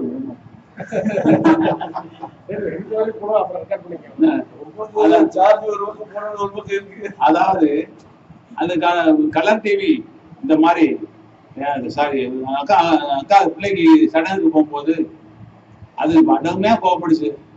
நீ எல்லாம் ஒரு அண்ணன், ஒரு திருநூறு தற்பை கொண்டு வந்துருக்க, ஒரு உத்து போன சேலையை கொண்டு வந்திருக்க, ஊர்ல உலகத்துல எப்படி இருக்காங்க அண்ணன் தம்பியே? அதுக்கு மேல அண்ணன் படுற பாடு, காசு பிள்ளைகள் படிக்க சாப்பாடு போட்டு பிள்ளைக்கே கஷ்டமா இருக்கு, நீ இப்படி கேட்கறதுக்கு எக்கிரி அடிச்சு பிள்ளைங்களோட கோவம் வந்துச்சு. கோவப்பட்ட பிறகு பார்த்தேன், அது நியாயம் தான். ஒரு உலகத்துல எல்லாம் இப்படி செய்யும் போது நமக்கு கொண்டு போய் நம்மளை திட்டு, இதுக்கு ஏன் கோபம் நைஸா செஞ்சுட்டு நான் வெளியே வந்துட்டேன். அப்படி ஒரு 1.5 மணி நேரம் கேஸ் எடுத்தேன். 1.5 மணி நேரத்திலேயே எல்லாம் முடிவு இது மட்டும்தான் இருக்கு. அந்த முழுமைக்குமான குவாலிட்டி இது மட்டும்தான் வெளிப்படும். இதுல இருந்து 2 குறி மட்டும்தான் இருந்து, delusion power, emotion predominant by reason. வேலரினா மருந்து கொடுத்த பிறகு 2 முறை தான் அவர் வந்தாரு. 12 வருஷம் இருந்த கம்பவுண்ட்ல இருந்த பிஸ்டலா இல்லாம. அப்ப அவருடைய குவாலிட்டி ரொம்ப தெளிவா முழுமையை வெளிப்படுத்துது. அந்த முழுமையை வெளிப்படுத்த குவாலிட்டி அவருக்கு கம்பு கொடுக்கல போய் பிஸ்டலா வருது. அப்ப என்ன அளவுக்கு அந்த குவாலிட்டியும் ஒத்துவிடுறது. இப்ப குவாலிட்டியை சேஞ்ச் பண்ணாம குவாலிட்டியை மாற்ற முடியும். அப்ப ஒரு முழுமையை புரியணும்னா அவங்களுடைய பாஸ்ட் மைண்டு அந்த டிசீஸினுடைய பண்பினை எடுக்கவே இல்லை. அது எப்படி அது சில கேஸ்லயும் உண்மையாவே அது பூராமே டிசீஸை பற்றி கவலையே போடலாம். ப்ரெசன்ட் மைண்டு 2ஐயும் கம்பைன் பண்ணும்போது ரொம்ப தெளிவாக நோய் சரியாச்சு. அப்போ குவாலிட்டி விதி ரொம்ப முக்கியமானது. நீங்க ஒரு விஷயம் சொல்ல வரும், இயற்கையிலே நம்ம ஒன்றும் பொதுவா இடதுசாரி மனப்பான்மை உள்ளவங்களுக்கு ஒரு தட்டு சொல்லுவாங்க. லா ஆஃப் கான்ட்ராடிக்ஷன் முக்கியமான விதி அப்படின்னு சொல்லுவாங்க. முரண்பாடுகளை பற்றிய விதிப்பாங்க. நான் முரண்பாடுகளை பற்றிய விதி முக்கியமானது இல்லை அப்படின்னு. ஏன்னா அளவு மாற்றம் பண்பு மாற்றம் தான் முக்கியமான விதி. முரண்பாடே கிடையாது. லைட்டுக்கு எதிர்மறை என்ன? இருட்டு. லைட்டுக்கு எதிர்மறை இருட்டு. இருட்டு இருக்கா? இருட்டு கிடையாது. லைட்டு மட்டும் தான் இருக்கு. லைட்டை தூக்கிட்டு இருட்டு தர முடியுமா? லைட்டை தூக்கிட்டு இருட்ட தர முடியுமா? அப்ப இருக்கணும் உள்ளது. லைட்டை தூக்கிட்டு இருட்டு தர முடியல. அப்ப முரண்பாடுனா என்ன? அதுக்கு எதிரான பொருள், எதிரான பண்புனா அந்த பண்பு இருக்கணுமா இல்லையா? இல்ல. அப்ப முரண்பாடா? முரண்பாடு இல்லை. லைட் நிறுத்தா இருட்டு, இருட்டு நிறுத்தா லைட். ஏழை பணக்காரன் இருக்காங்களா? பணம் கூடுனா ஏழை, பணம் குறைஞ்சா பணம் கூடுனா பணக்காரன், பணம் குறைஞ்சா அப்ப ஏழை பணக்காரன் கிடையாது. பணம்னு அளவுதான் முக்கியமானது. அளவுதான் தீர்மானிக்குது. அப்ப எதிர்மறை கிடையாது அப்படின்னு ஒரு முடிவுக்கு நான் வந்திருக்கேன். எந்த அளவுக்கு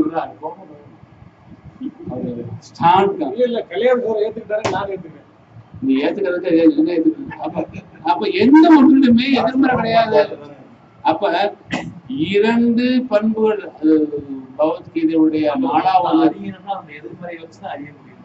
எதிர்மறை இல்ல, எதிர்மறையே கிடையாது அப்படின்னு எதிர்மறை அறியாது. அளவுதான் இருக்கு. அப்ப ஒரு பொருள் அளவு மாறும் போது ஒரு பொருளுக்குள்ள எதிர்மறை இருக்கலாம். ஆனா அளவுதான் எதிர்மறை தீர்மானிக்குது. நீங்க கொஞ்சம் உப்பு கூட சுசிக்கிறது, கூட உப்பு கூட கரிக்குது. அப்ப கரிக்குதும் புரியுதும் எதை வச்சிருக்கு? அளவு வச்சுதான் இருக்குது. அது எதிர்மறையான பண்பு தான். அளவு மாறும் போது பண்பு வெளிப்படுது. அப்ப அளவை கூட்டுறதும் குறைக்கிறதா நீ முதலாளித்துவம் செய்யுது. தொழிலாளி எல்லா நாட்டுலயும் உள்ள ஒரே சம்பளத்துல இருந்தானா எப்பவுமே புரட்சி வந்திருக்கும். இங்க டிரான்ஸ்போர்ட் தொழிலாளிக்கு ஒரு சம்பளம், எலக்ட்ரிசிட்டி தொழிலாளிக்கு ஒரு சம்பளம், வீடு வழி தொழிலாளிக்கு ஒரு சம்பளம், காமிச்சுப்படுறான். அங்கே முரண்பாடு சீர்குலையுது. அப்ப முதலாளித்துவமானது பணத்தின் அளவை வேறுபடுத்துறதுனால நீங்க எதிர்மறைகளை சாத்தியம் இல்லாம ஆக்கிடுது.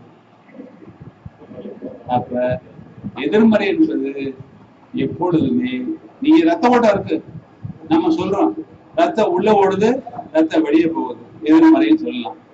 ஆனா ஓடுற ரத்தம் ஒண்ணுதானே, ரத்தம் ஒண்ணுதானுங்க. வெளியே ஓடுறது உள்ள ஓடுறது ரத்தம் ஒண்ணுதான். உள்ள ஒரு காத்து வெளியே ஒரு காத்து காத்து தானே. அதனால அளவுதான் தீர்மானிக்குது. அளவு மாறும் போது எதிர்மறைகள் மாறுது. அளவுக்கு மிஞ்சினா அமிர்தமும் நஞ்சு. அப்ப அளவுதான் நஞ்சா இருக்கிறதும் அமிர்தமா இருக்கிறதும் தீர்மானிக்கிறது. அப்ப அளவுதான் முக்கியம். அதனாலதான் ஹார்டிமன் ஆழ்நாள்ல எப்ப பார்த்தாலும் அளவு அளவு அளவுன்னு இடைவிடாத சொல்லுவார். 251 என்ன சொல்றாரு? ஒரு சரியா தேர்வுட்ட மருந்த அளவுக்கு அதிகமா கொடுக்கும் போது அந்த மனக்குறைகளை உயர்த்தி அக்ரேட் பண்ணி அப்புறம் குணப்படுத்துங்கிறாரு. அப்ப அக்ரேட் பண்றதுக்கு அதுக்கு காரணம் என்ன? அளவு மாற்றம். அதான் மைனூட் டோஸ். 248 249 என்ன சொல்றாரு? சரியான மருந்த மில்லசின் போட்டு அளவு கூட கொடுக்கும்போது அதோடைய குறிகளை உற்பத்தி பண்ணணும்னு சொல்றாரு. அப்ப அளவு நெகட்டிவா இருக்காது. அப்ப அளவுதான் தீர்மானிக்கிறது முரண்பாட. அளவை நீங்க அறியாம நீங்க முரண்பாடை சரி பண்ண முடியாது. அளவுதான் முக்கியம். ஆமா, அளவுதான் முக்கியம். அப்ப ஒரு நோயில ஒரு மருந்துல 2 பொருளுமே இருந்தாலுமே நிறுவனம் செய்யும் போது மருந்தை நீங்க லோ பொட்டன்சியல் கொடுத்தீங்கன்னா நோயை உண்டாக்கணும். அதே மருந்தை நுண்ணிய அளவுல ஹை பொட்டன்சியல் கொடுத்தா குணப்படுத்தணும். அப்ப குணப்படுத்தும் ஆற்றலும் உண்டாக்குற ஆற்றலும் ஒரே பொருள் இருந்தாலுமே அளவுதான் அதை குணப்படுத்துதா அல்லது உண்டாக்குதான்னு தீர்மானிக்கிறது. இப்ப அந்த முதல் பேசினதுக்கு நான் பதில் சொல்லிட்டேன்.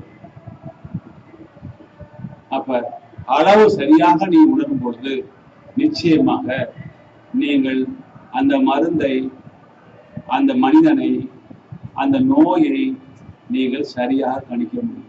அளவு மாற்றம், பண்பு மாற்றம் விதி இல்லாமல் ஹோமியோபதி கிடையாது, இயற்கை கிடையாது, பிரபஞ்சம் கிடையாது. முத பொருளற்ற பொருள் வந்து அளவு வருது அல்லது குவாலிட்டி வருது. குவாலிட்டி தனித்து இருக்கவே முடியாது. இன்னைக்கு ஐடியலிஸ்டும் மெட்டீரியலிஸ்டும் ரெண்டு விதமா பிரிஞ்சிருக்காங்க. அவங்க வந்து பிரிஞ்சிருக்க வேண்டிய அவசியமே கிடையாது. லெனின் சொல்றாங்க இடத்துல, the idealists are nothing but they say only the characteristic of the matter. characteristic of the matter. அவங்க பண்பை மட்டும் சொல்றாங்க, இவங்க பொருள் மட்டும் சொல்றாங்க. அவங்களும் தப்பு இல்லை, இவங்களும் தப்பு இல்லை. அப்ப பொருளும் பண்பும் தனித்தனியா பார்க்கப்படுது. அவங்க பொருள் வெளியே கிடையாது, அவங்களுடைய குவாலிட்டி தான் மனசுல இருக்கு, என் குவாலிட்டி தான் பொருளை உண்டாக்குச்சு அப்படின்னு சொல்றாங்க. உண்மை. நீங்க ஒரு ஒரு ஒரு சாமியார் இருந்தாரு. அவரு நான் பார்த்துருக்கும் போது பட்டுச்சேலையை கொண்டு வந்தாரு. என் பார்த்துட்டு இந்த பட்டுச்சேலையை கொண்டு வந்தாரு. பட்டுச்சேலைக்கு அந்த அம்மா வச்சிருச்சு. எப்படியா கொண்டு வந்த அப்படின்னு. நான் பட்டுச்சேலைய நினைக்கும் போது பட்டுச்சேலை வடிவம் வந்துருச்சு. அதுக்கு முக்கியமான குறி, நீங்க குவாலிட்டியை மட்டும் இன்டென்சிஃபையா உண்டாக்கி நீங்க உங்களை காலி பண்ணிட்டு அந்த இடத்துல அந்த குவாலிட்டியை வச்சுதான் குவான்டிட்டி வந்துடும். அது உங்களுக்கு புரிஞ்சுக்கிறது கஷ்டம். முயற்சி பண்ணி பாருங்க. நான் உணர்ந்ததான் சொல்ல முடியும். அது உணர்ந்த என்னைக்குமே முழுமையா சொல்ல முடியாது. என்னைக்குமே தப்பு. அது தியானத்துல உள்ள ஒரே விஷயம் வந்து சூக்கமா தெரிஞ்சு போச்சு. அதாவது ஒரு தியானத்தினுடைய ஒரே செயல்பாடு அந்த மனிதனை அழிக்கிறது தான். அந்த மனிதனை அழிக்கணும்னா அவனுடைய மனதை அழிக்கணும். மனம் என்பது குவாலிட்டி. அந்த குவாலிட்டி அழியும் போது அந்த மனுஷன் அழிஞ்சு போறான். அந்த அழிஞ்சு போன பொழுது அங்கே மீதம் இருக்கிறது ஆத்மா, பொருளற்ற பொருள் அல்லது எலக்ட்ரிசிட்டி, கரண்ட், அதாவது வந்து போட்டோன், அது எதுவும் வச்சுக்க இருக்கு. இப்ப நீங்க அந்த இடத்துல நீங்க இல்லாம வேற எந்த ஒன்றை வச்சாலும் அந்த பண்பை வெளிப்படும். அதுதான் பதஞ்சலி ஏகாகிரகம் சொல்லும் போது, உங்களுடைய தன்னை பூரா அழிக்கணும்னா ஒன்று நினைக்கும் போது உங்களுடைய அனைத்து பண்புகளும் போய் அந்த ஒன்று மட்டும்தான் இருக்கும். அந்த ஒன்று மட்டும் இருக்கும்போது அந்த ஒன்றிலே நீங்க நினைத்து விட்டால் நீங்கள் முழுமையாக உங்களிலிருந்து விடுபட்டு போவீங்க. அந்த ஒன்றை கொண்டு போய் ஒவ்வொருடைய சுயத்துல வச்சேன்னா அது வெளிப்பட ஆரம்பிச்சோம். அவருடைய பண்பை வெளிப்பட்டு அப்படித்தான் நம்ம பூமியெல்லாம் நடந்துகிட்டு இருக்கோம். அப்ப ஒரு குவாலிட்டி என்பதை அழிப்பதன் மூலம் உங்களை அழிப்பதன் மூலம் உங்களுடைய ஆத்மாவுக்கு சென்று ஆத்மாவையும் அழித்து ஆத்மா நிலைக்கு போய் நீங்க போகும்போது எந்ததே அதை பொறுத்து அந்த ஒன்றையும் அழித்து விட்டா நீங்க பிரம்மம் ஆயிடுவீங்க, நீங்க வந்து முக்தி அடைஞ்சிருவீங்க அல்லது சமாதி ஆயிடுவீங்க. தியானத்தினுடைய சயின்ஸ் இது. குவாலிட்டிங்கிற விதியை நீங்க தெரிஞ்சா மட்டும்தான் நீ செய்ய முடியும். தியானங்கிறதும் தவங்கிறதும் சயின்ஸ். என்ன சயின்ஸ்னா புலன் கடந்த சயின்ஸ். என்ன புலன் கடந்த சயின்ஸ்? புலன் கடந்த சயின்ஸுக்கு அடிப்படையானது ஹோமியோபதி. அது நிரூபணம் மட்டும்தான் அந்த உண்மையை வெளிப்படுத்துது. இன்னைக்கு பல்செட்லாவுக்கு அழுகிற குணம் இருக்கு, பல்செட்லாவுக்கு வந்து வளைந்து விடுகிற குணம் இருக்கு, பல்செட்லாவுக்கு அஃபெக்டேஷன் இருக்குது, பல்செட்லாவுக்கு கன்சோலேஷன் அலைரேஷன் இருக்குது. அப்படின்னா அவருடைய பண்புகள், இந்த பண்பெல்லாம் எங்கே இருக்குன்னு எந்த லேப் சொன்னிச்சு? எந்த பிசிக்கல் ப்ராப்பர்ட்டியில உங்களுக்கு வெளிப்படுச்சு? ஆனா இருக்கு என்பதை உங்களுடைய சுயம் அந்த ஆன்மாவில் வைக்கும் போது வெளிப்படும். உள்ளியது உடனேதும் உள்ளத்தில் உள்ளான் வெகுளியனின் அப்படின்னு வள்ளுவர் சொல்றாரு. உள்ளியது எழுதுமன் மற்றும் தன் உள்ளத்தில் உள்ளப்பெறின் அப்படின்னு சொல்றாரு. என்ன நீங்க ஆன்மாவில போய் உங்களுடைய உள்ளங்கிற ஒரு ஓர்மைக்கு போய் ஒரு பொருளை நீங்க நினைச்சீங்கன்னா அது நிச்சயமாக உடனே கிடைக்கும் அப்படிங்கிறது. அது நீ பொருளை நினைக்கிறீன்னா என்ன நினைக்கிறிய? பொருளோட பண்பு நினைக்கிறீன்னு அர்த்தம்.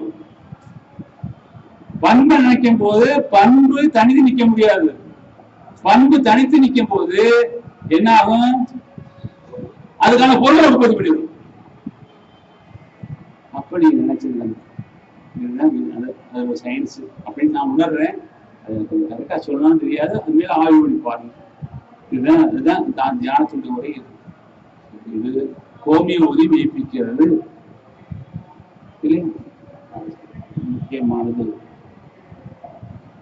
யதார்த்தம் சாத்தியம் 2 விதி பண்ணலாம் இயற்கையில. இது ஹோமியோபதிக்கு ரொம்ப சாலப்படும். என்ன செய்யறோம்? பொதுவா ஒரு நோயினுடைய காரணம் தெரியாது நமக்கு. காரணம் தெரிஞ்சுக்கணும்னு சயின்ஸ் சொல்லுது. காரண காரியம் இல்லாம ஒரு ஆய்வு பண்ண முடியாதுன்னு சொல்லுது. ஆனா இயற்கை விதி சொல்லுது காரண காரியங்கிறது ஈஸி இல்லப்பா, அது அறா தொடர்ச்சியானது, எண்ட்லெஸ் சொல்லுது. எண்ட்லெஸ் சொல்லுது. அப்ப எந்த காரணத்துக்கு எடுத்துக்குவ? அப்ப இது யதார்த்தம். காரணம் என்பது யதார்த்தம். யதார்த்தம் என்பது நடைமுறையில் சாத்தியம். ஒரு சாத்தியத்துல ஒண்ணு இருக்கு. அதை யதார்த்தமாக்கணும்னா அந்த யதார்த்தத்திலிருந்து அந்த சாத்தியத்தை உணரணும். சிக்கலா இருக்கா? ஒண்ணும் இல்லை. பொறிகள் இப்ப தெரியுது நமக்கு. இப்ப சென்சேஷன் மெத்தட் சொல்றாங்க. சென்சேஷன்ல மருந்து கண்டுபிடிக்கிறது சாத்தியம். ஆனா யதார்த்தம் இல்லை. எல்லாருக்கும் யதார்த்தம் இல்லை. யதார்த்தம் என்ன? ஹானிமன் சொல்றாரு, சென்சேஷன் ஆல்டர்ட் சென்சேஷன் ஆல்டர்ட் ஃபங்க்ஷனும் குறிகளாகவும் அடையாளங்களாகவும் பொருளுக்கு தெரிகிறது. அவருடைய தொகுப்பு நோயை பற்றிய வரைபடத்தை தருது. இது சாத்தியம், யதார்த்தம். இந்த யதார்த்தத்துல நீ மருந்து கொடு. அது nothing but altered sensation altered ஃபங்க்ஷனுடைய வெளிப்பாடு தான் அது. நீ அதை போட்டு மண்டையை உடைச்சிட்டு இருக்க வேணாம். அது எத்தனை ராஜச்சந்திரனுக்கு சாத்தியமா இருக்கலாம், அம்பிகாவுக்கு சாத்தியமா இருக்கலாம், அந்த இவருக்கு ஒரு சாத்தியமா இருக்கலாம், எங்களுக்கு சாத்தியம் இல்லை. அவருக்கு யதார்த்தமா இருக்கலாம், சாத்தியம் இல்லை. அது இவருக்கு யதார்த்தமா இருக்கலாம். அப்ப பொறிகள் அடிப்படையில மருந்து கொடுக்கறது தான் யதார்த்தம். அந்த யதார்த்தத்துக்கு மருந்து கொடுன்னு சொன்னதுதான் ஹானிமனுடைய சரியான இயற்கை புரிதல். அங்க காரணத்தை நீக்கிட்டாரு, சென்சேஷன் நீக்கல, அது உணர்றாரு. ஆனா அது சாத்தியம் என்ன? யதார்த்தம் கிடையாது. யதார்த்தத்திலிருந்து சாத்தியத்துக்கு போ. அப்ப இன்னைக்கு யதார்த்தமும் கிளாசிக் ஹோமியோபதி அதுல இருந்து சாத்தியத்தை யதார்த்தமாக்குறோம். சாத்தியத்தை யதார்த்தமாக்குறோம். அடுத்த அவர் எனர்ஜியை அந்த சென்சேஷன் சாத்தியத்திலிருந்து எனர்ஜி போறாரு ராஜங்கர். அது சாத்தியமாக்க யதார்த்தமாக்க.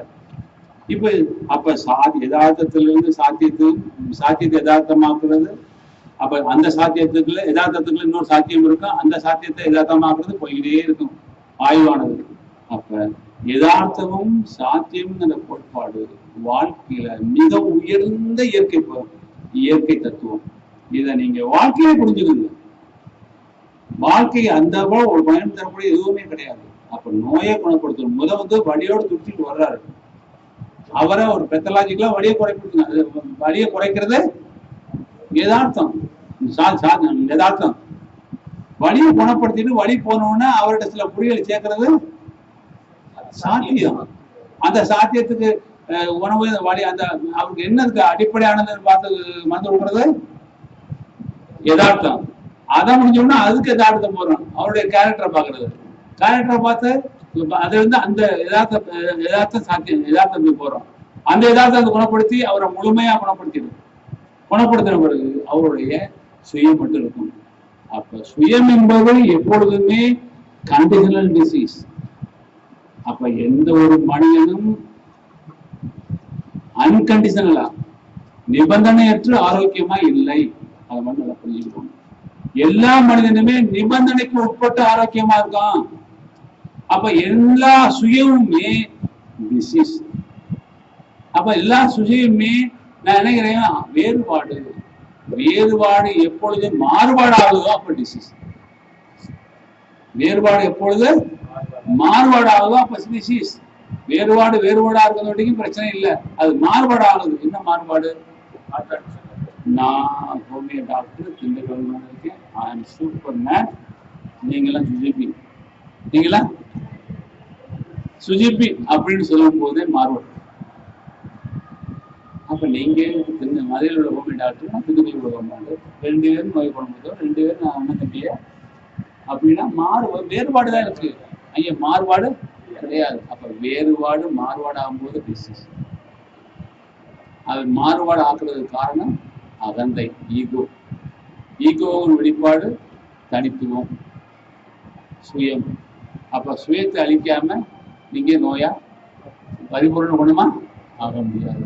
அப்ப சுயத்தை அழிப்பது என்பதுதான் நியாசம். சுயத்தை அழிப்பது நியாசம். நல்லா புரிஞ்சுக்கிறோங்க. நியாசம் என்பது தனித்தனி நியாசமா கூறியிருப்பதை நான் ஏற்றுக்கொள்ளவில்லை. அது ஒரே நியாசம் 3 நிலைகள்.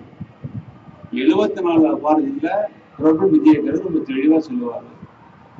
அலோபதி மருந்து கடுமையாக தாக்கும் பொழுது முதல்ல செல்லு இன்ஃப்ளமேஷனை ஏற்படுத்தி முதல் தடுப்பை செய்யும். அதுக்கடுத்து இன்குரேஷன் ஏற்படுத்தி 2வது தடுப்பை செய்யும். 3வது கட்டமாக அது டெஸ்ட்ரக்ஷனை டிஸ்இன்டகிரேஷன் ஏற்படுத்தி அடிச்சிடும். இந்த 3 நிலைப்பாடு தான் நியாசம். அது இன்னைக்கு அறிவியல் செல்லுடைய தற்காப்பு பண்பை தெளிவாக சொல்லுகிறது. சோரா, அடுத்து சைக்கோசிஸ், அடுத்து சிபிலிஸ்.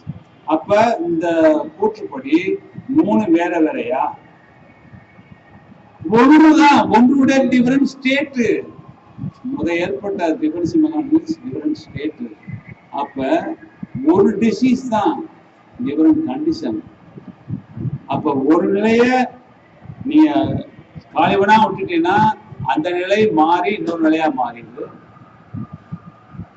அந்த நிலையை காணிவனா விட்டுட்டீங்கன்னா அந்த நிலை மாறி இன்னொரு நிலையா மாறிடுது. அந்த நிலை மாறி இன்னொரு நிலையா மாற முடியாத போது அது இறந்து போயிடும், ஆள் காலி. அப்ப ஒரு நிலை மறுத்து இன்னொரு நிலை வரும்போது, இன்னொரு நிலை மறுத்து இன்னொரு நிலை வரும்போது, இன்னொரு நிலை மறுத்து இன்னொரு நிலை வரும்போது, இன்னொரு நிலை மறுக்க முடியாத இடத்துக்கு போகும்போது அந்த உயிரி அல்லது அந்த பொருள் அழிந்து போகிறது. இது முக்கியமான விதி. இதுதான் நியாசம். அப்ப ஒரு மனிதனுடைய சுயம் என்பதுதான் நியாசத்தினுடைய ஊற்றுக்கள். ஒரு மனிதனுடைய சுயத்துக்கு தந்தாப்புல ரியாக்ட் பண்றான். ஒரே சென்சேஷன் பாரம் உள்ளது. இந்த பாரங்கிற சென்சேஷனை அவருடைய சுயத்துக்கு ஏற்றாப்புல வெளிப்படுத்துறான். அது நியாசம், எக்ஸ்பிரஷன் நியாசம். ஒருத்தன் அப்படியே பாரத்துல செத்து போயிடுவோன்னு பயந்து அழுதானா சிபிலிட்டி. அந்த சிபிலிட்டிக்குல அந்த பாரத்துல மாட்டிக்கிட்டு வெளியே முடிக்கிறான்னு சொன்னானா டியூபர்குலோசிஸ். அந்த பாரத்துல மாட்டிக்கிட்டு தான் இருக்கேன், பாரம் இருந்துகிட்டே இருக்கு, நானும் வாழ்ந்துகிட்டே இருக்கேன்னா சைக்கோசிஸ். அந்த பாரம் இருக்கு, திடீர்னு பாரம் போயிடுது, திடீர்னு பாரம் வருது, திடீர்னு பாரம் வருது, திடீர்னு போகுது, ரிங்கோமியாசம்.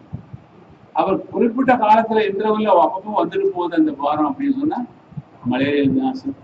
அந்த பாரம் என்னை குடும்பப்படுத்திக்கிட்டே இருக்கு, பாரத்துல இருந்து வெளியே வரணும், அதெல்லாம் கடுமையா போராடுறேன், அடைஞ்சி வரணும், டைஃபாய்டு வியாசம். திடீர்னு பாரம் வந்துச்சு, திடீர்னு போயிடுச்சு, சும்மா இருக்கேன்னா அக்யூட் வியாசம். அது எதிலிருந்து வருது? உங்களுடைய சுயத்திலிருந்து வருது. அப்ப சுயம் என்பது மட்டும்தான் வியாசம். அப்ப சுயத்துக்கு அப்பாற்பட்டு வியாசமே கிடையாது. அவர் சொன்னது ஒரு டிசீஸ் வருதுன்னா அந்த டிசீஸ் ஒட்டுமொத்த மனிதனையும் பாதிக்குது. அது பாதிக்காத பகுதியே கிடையாது. பாதிக்காத பகுதியே கிடையாதுன்னு சொன்ன பிறகு 3 டிசீஸ் எப்படி வர்றீங்க? 3 டிசீஸ் வர முடியாதுல்ல, வர முடியாது.